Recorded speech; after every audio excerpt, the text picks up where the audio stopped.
الحمد لله نحمده ونستعينه ونستغفره ونؤمن به ونتوكل عليه ونعوذ بالله من شرور أنفسنا ومن سيئات أعمالنا من يهده الله فلا مضل له ومن يضلله فلا هادي له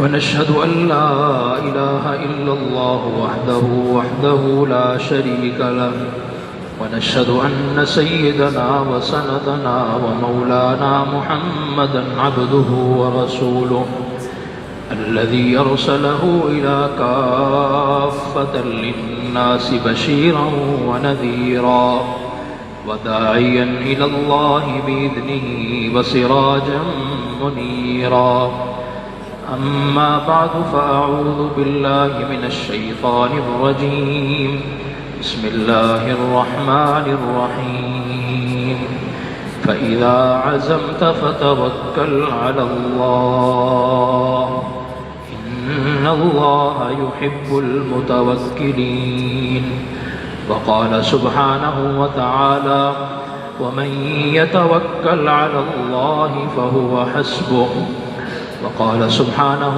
وتعالى إن الله وملائكته يصلون على النبي يا أيها الذين آمنوا صلوا عليه وسلموا تسليما اللهم صل على محمد وعلى آل محمد وبارك وسلم ثم صل عليه اللهم يا رب صل وسلم دائما أبدا على حبيبك خير الخلق كلهم هو الحبيب الذي ترجى شفاعته لكل هول من الأهوال مقتحم نفس الفداء لقبر أنت ساكنه فيه العفاف وفيه الجود والكرم قرآن کریم اللہ کا کلام ہے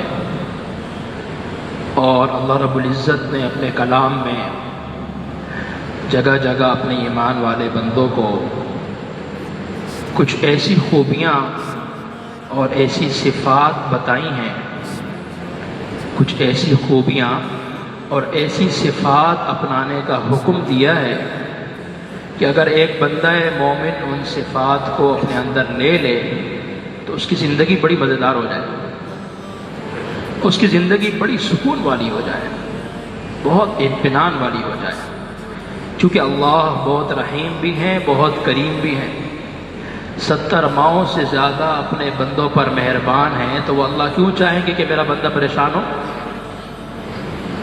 وہ تو چاہتے ہیں کہ میرا بندہ بڑی پرسکون حیات طیبہ پرسکون زندگی گزارے۔ وہ صفات اگر ایک مومن کے اندر آ جائیں تو اس کے اندر بڑی قوت آ جاتی ہے، بڑا حوصلہ آ جاتا ہے اس کے اندر، اور زندگی بڑی پر لطف ہو جاتی ہے۔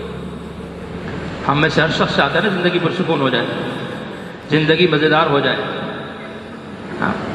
تو اللہ کچھ صفات سکھا رہے ہیں، ان صفات میں سے ایک صفت کا کچھ ذکر کرنا ہے۔ ایک اہم خوبی جو اللہ اپنے ایمان والے بندوں میں دیکھنا چاہتے ہیں وہ ہے، اللہ کہتے ہیں مجھ پر بھروسہ کرو نا، مجھ پر یقین رکھو نا، مجھ پر توکل کرو نا۔ جیب میں رکھے پیسے پر بھروسہ ہے، انسانی تعلقات پر بھروسہ ہے۔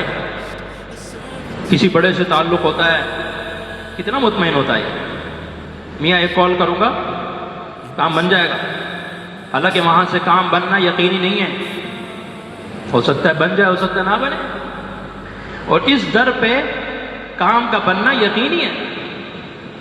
وہ صفت کیا ہے؟ توکل کی صفت ہے۔ حضور نبی کریم سرور دو عالم صلی اللہ علیہ وسلم کا ارشاد ہے، آپ نے فرمایا میری امت میں سے 70,000 بغیر حساب کتاب کے جنت میں جائیں گے۔ اس کی تھوڑی تفصیل ہے، وہ اس پہ میں نہیں جا سکتا۔ یا رسول اللہ ان کی خوبیاں کیا ہوں گی؟ بغیر حساب کتاب کے جنت میں جائیں۔ مانگنا چاہیے اللہ سے، اللہ کے نبی نے دعا سکھائی، اللہم حاسبنی حسابا یسیرا، پہلے تو مانگو یا اللہ بغیر حساب کتاب کے جنت میں داخل کر۔ ارے بھائی ایک دن کا حساب نہیں دے سکتا،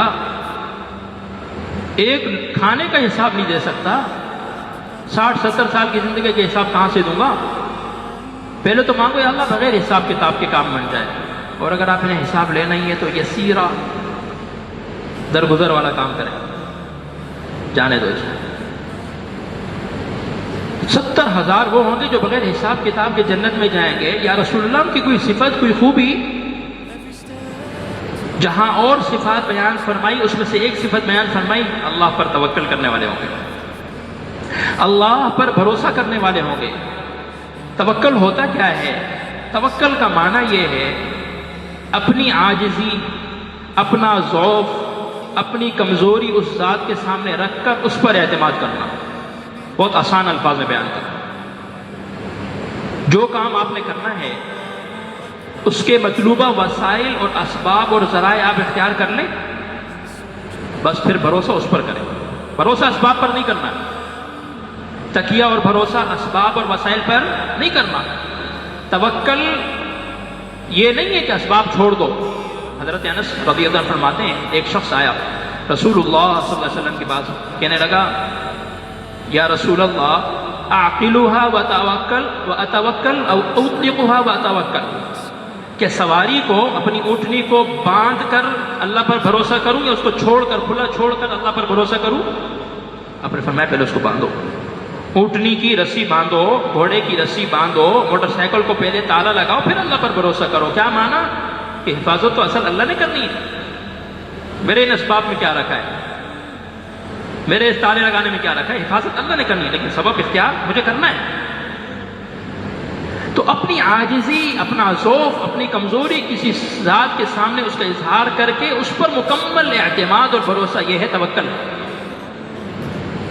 اور اللہ اپنے ایمان والے بندوں کی صفت یہی بیان کر رہے ہیں، وَعَلَى اللَّهِ فَلْيَتَوَكَّلِ الْمُؤْمِنُونَ، ایمان والے تو مجھ پر ہی بھروسہ کرتے ہیں۔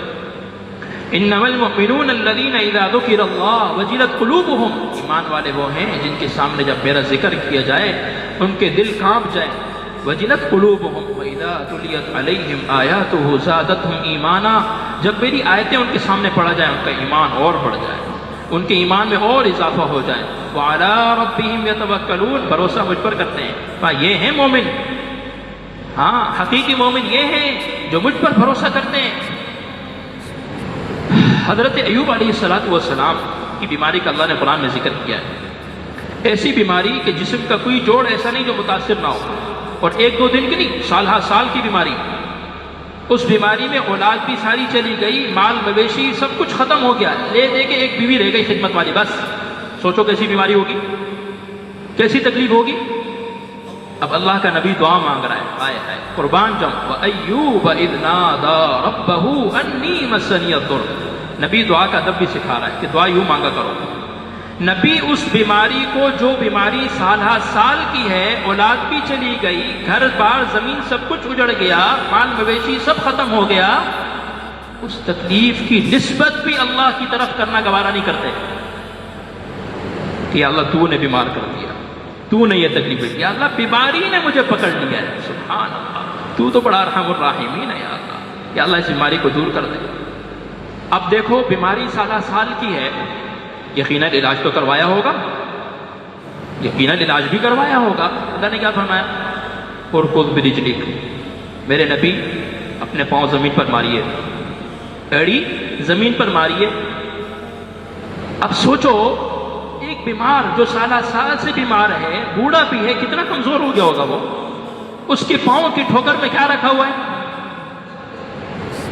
کیا اس کی ٹھوکر سے کیا ہوگا؟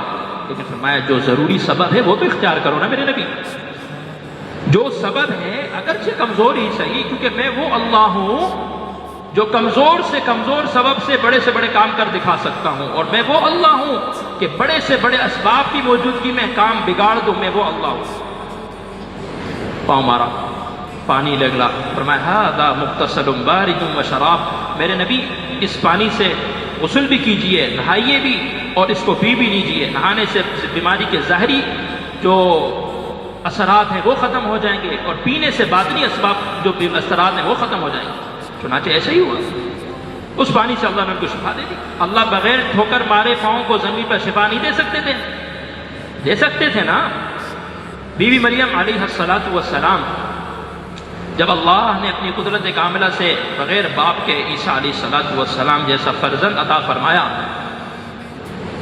تو جب تکلیف اٹھی، اب ایک عورت ذات ہے، کمزور ہے اور ہے بھی امید سے، تو اللہ تعالیٰ نے فرمایا کہ مریم ایسا کرو، یہ کھجور کا تنا ہے، اس کو ہلاؤ۔ اب کھجور کا تنا اس کو 4-5 تکڑے جوان بھی ہلائیں تو شاید وہ مشکل سے ہلے، ایسا ہی ہے نا۔ اللہ تعالیٰ کس کو کہہ رہے ہیں؟ ایک خاتون کو، حضرت مریم کو، جو ہے بھی امید سے، کمزوری کی حالت میں، مریم اس کو ہلاؤ۔ مزے کی بات، وہ جو کھجور کا تنا تھا وہ تھا بھی خشک، کچھ نہیں تھا اس میں، اس کو ہلاؤ۔ ہزی الیکی بجذع النخلہ تساقط علیکی رطبا جنیا فکلی واشربی وقری عینا۔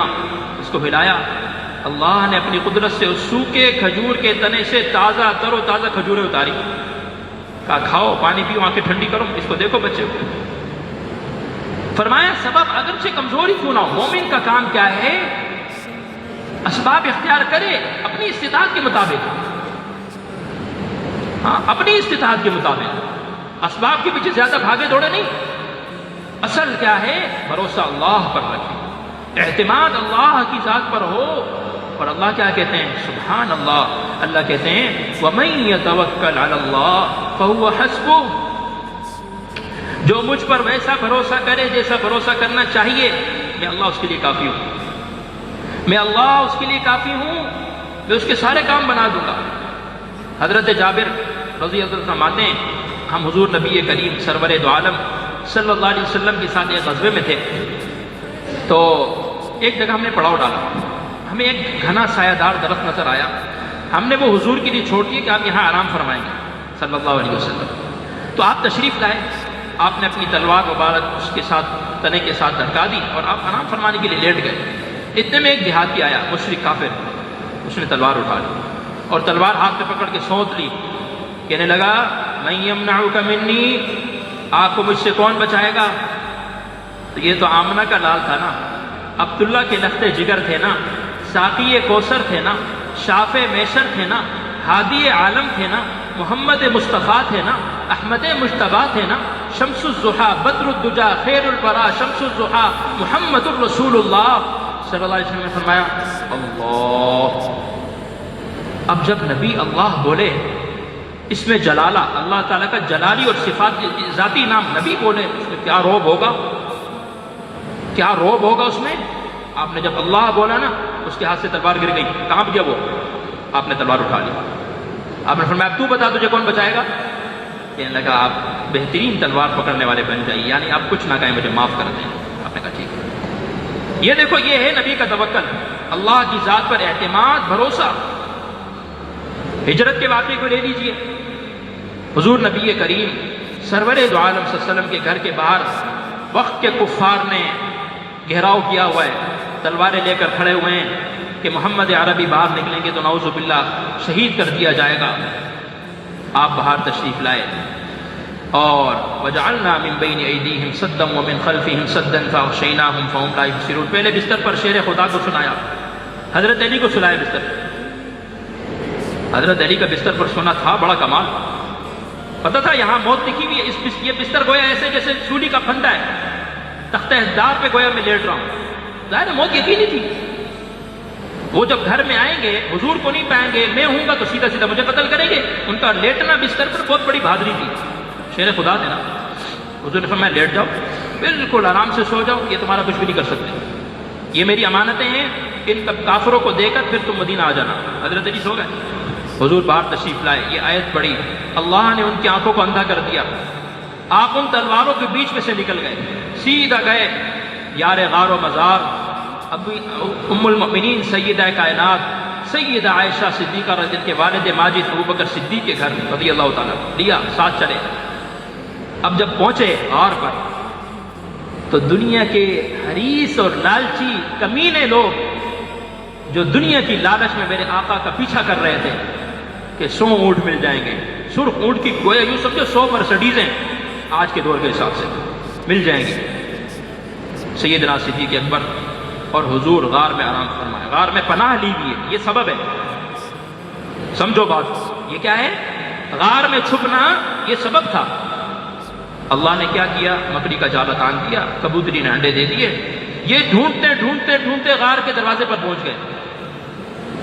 میرے آقا سیدنا صدیق اکبر میں کی گود میں سر رکھ کے آرام فرما رہے ہیں۔ قربان جاؤں ابوبکر آپ کے نصیب پر۔ اللہ، مجھے یہاں ایک بات یاد آ گئی، حضرت سید عطا اللہ شاہ بخاری رحمۃ اللہ علیہ ایک جملہ کہا کرتے تھے، کہتے تھے غار میں صدیق اکبر کی گود میں حضور کا چہرہ ایسے لگتا ہے جیسے رحل میں کھلا ہوا قرآن ہو۔ سبحان اللہ تو بولو یار، کیا بات ہے! صدیق اکبر کی گود میں میرے آقا کا چہرہ کیسے لگتا ہے؟ جیسے رحل اور استفائی پر قرآن کھلا ہوا ہو۔ صدیق اکبر نے رج رج کے دیدار کیا، جی بھر کے دیدار کیا، کہا کرتے تھے یا رسول اللہ میرا دل چاہتا ہے میرا مال ہو اور آپ اپنی مرضی سے خرچ کریں، اور جی چاہتا ہے آپ کا چہرہ انور ہو، ابوبکر کی آنکھیں ہوں، میں دیدار کرتا ہوں۔ اللہ نے ایسا دیدار کروایا 3 دن، دوسرے الفاظ وحدہ لا شریک، بالکل اکیلے، کوئی دوسرا ساتھ نہیں ہے، حضور کا دیدار کیا۔ صدیق اکبر کہتے ہیں یا رسول اللہ وہ کافر پہنچ گئے، تھوڑی سی نیچے ہو کر دیکھیں گے یا رسول اللہ مجھے ان کے پاؤں نظر آ رہے ہیں، دیکھ لیں گے۔ آہا، اللہ کے نبی نے کیا جملہ ارشاد فرمایا، سبحان اللہ، ما ظنک باثنین اللہ ثالثہما۔ ابو بکر یہ بتاؤ ان 2 کے بارے میں تمہارا کیا خیال ہے جن کے ساتھ تیسرا اللہ ہو؟ آئے قربان جاؤ، ان 2 کے بارے میں تمہارا کیا خیال ہے جن کے ساتھ تیسرا اللہ ہو؟ لا تحزن ان اللہ معنا، ابو بکر غم نہ کر، اللہ ہمارے ساتھ ہے۔ اللہ نے حفاظت کی نہیں کی، کر کے دکھائی نہیں گئی، اور کس سے کی؟ مکڑی کا کمزور چالا، کبوتری کے انڈے، ہاتھ مارو تو ٹوٹ جائے۔ اللہ نے حفاظت کر کے دکھائی کہ نہیں دکھائی اپنے سونے مدنی کی؟ جنگ احد جب ہوئی 70 مسلمان شہید ہو گئے، کفار واپس جب پلٹے، ابو سفیان کو خیال آیا کہ یار بہت بڑی غلطی کی ہے، مسلمان زخموں سے چور تھے، آج ان کو ختم کر کے آنا چاہیے تھا، لہذا واپس جانا چاہیے، دوبارہ حملہ کرتے ہیں۔ اس نے دوبارہ باقاعدہ پلان بنایا۔ ابو سفیان رضی اللہ عنہ اس وقت تک ایمان نہیں لائے تھے، حضور کو اطلاع مل گئی، آپ سے بڑا بہادر کون ہے؟ آپ کا تو لقب ہی نبی السیف ہے، تلوار والا نبی، جہاد کے نام سے کانپنے والا مسلمان نبی کا لقب یاد رکھے، نبی السیف، تلوار والا نبی۔ جب میرے نبی دنیا سے پردہ فرما گئے، چراغ میں تیل ڈالنے کے لیے تیل نہیں تھا، لیکن 10 تلواریں گھر میں اس وقت بھی لٹک رہی تھی۔ ہاں، یہ پیغام یاد رکھو۔ تو حضور کو پتہ چلا، حضور نے فرمایا وہ کیا آئیں گے؟ ہم جائیں گے، ہم آئیں گے۔ اور عجیب اعلان فرمایا میرے ساتھ وہ چلے جو کل جنگ احد میں تھے، شریک تھے اور زخمی ہیں، وہ چلے میرے ساتھ۔ حضور نے اعلان فرمایا، صحابہ نے لبیک کہا۔ اللہ نے اس قرآن میں اس کو بیان کیا، الذین استجابوا للہ والرسول من بعد ما اصابهم القرح للذین احسنوا منهم واتقوا اجر عظیم۔ وہ میرے نبی کے صحابہ، وہ میرے نبی کے یار، جنہوں نے زخموں سے چور ہونے کے بعد بھی نبی کی ایک پکار پر لبیک کہا۔ یہ نہیں کہا رسول اللہ آپ دیکھ نہیں رہے ہم زخموں سے چور ہیں؟ حالت یہ تھی کہ دوسرے صحابہ زخمی صحابہ کو کندھوں پر اٹھا کر لے جا رہے تھے۔ ابو سفیان کو پتہ چلا کہ صحابہ تو بڑے جوش میں، زخمی شیر تو اور خطرناک ہوتا ہے۔ ہاں، میرے نبی کے صحابہ جوش اور ولولے میں، اس کو اطلاع ملی، اس نے کہا بھائی واپس چلو۔ لیکن اس نے ایک جھوٹی خبر پہنچا دی، اس نے کہا مسلمانوں کے لشکر میں جا کر کسی طرح یہ خبر پہنچا دو کہ ابو سفیان پہلے سے بڑا لشکر لے کر آ رہا ہے، حملہ کرنے والا ہے۔ جب وہ اطلاع پہنچی، میرے نبی کے صحابہ کا ایمان قرآن نے بیان کیا، قربان جاؤں، الذین قال لهم الناس ان الناس قد جمعوا لكم فاخشوهم فزادهم ایمانا۔ آ رہے وہ اسرائیل آ رہا ہے، امریکہ آ رہا ہے، ڈر جاؤ، خوفزدہ ہو جاؤ۔ اللہ کیا کہتا ہے؟ فزادهم، یہ قرآن سنا رہا ہوں میں، کسی اخبار کی خبر نہیں سنا رہا آپ کو۔ فزادهم ایمانا، میرے نبی کا ایمان، صحابہ کا ایمان اور بڑھ گیا، اور بڑھ گیا۔ کیا کہنے لگے؟ حسبنا اللہ، حسبنا اللہ ونعم الوکیل، ہمارے لیے اللہ کافی ہے، اللہ بہترین کارساز ہے۔ صحابہ کے اس یقین اور توکل اور اللہ کی ذات پر بھروسے کی برکت سے ان پر ایسا روک پڑا کہ واپس جانے پر مجبور ہو گئے۔ میرے دوستو، یہ ہے توکل، یہ ہے ایمان، یہ ہے بھروسہ۔ آخری بات عرض کرتا ہوں، حضرت عبداللہ بن عباس حضور کے ساتھ پیچھے سواری پر بیٹھے ہوئے ہیں، تو حضور نے فرمایا اے بیٹے کچھ باتیں سکھانے لگا ہوں، ان باتوں کو یاد کر لو۔ فرمایا احفظ اللہ یحفظک، احفظ اللہ تجدہ تجاہک، اذا سألت فاسأل اللہ واذا استعنت فاستعن باللہ۔ بیٹے اللہ کے احکام کی حفاظت کرو گے، اللہ کے احکام کی حفاظت کرو گے، اللہ تمہاری حفاظت کریں گے۔ اللہ کے احکام کی حفاظت کرو گے، اللہ کو اپنے سامنے پاؤ گے۔ جب بھی مانگو اللہ سے مانگو، جب بھی مدد مانگو اللہ سے مانگو۔ پھر فرمایا وَعْلَمْ، بیٹے جان لو ساری دنیا کے سارے انسان مل کر تمہیں کوئی نفع پہنچانا چاہیں، وہ اس سے زیادہ نفع نہیں پہنچا سکتے جو اللہ نے تمہارے لیے لکھ دیا ہے۔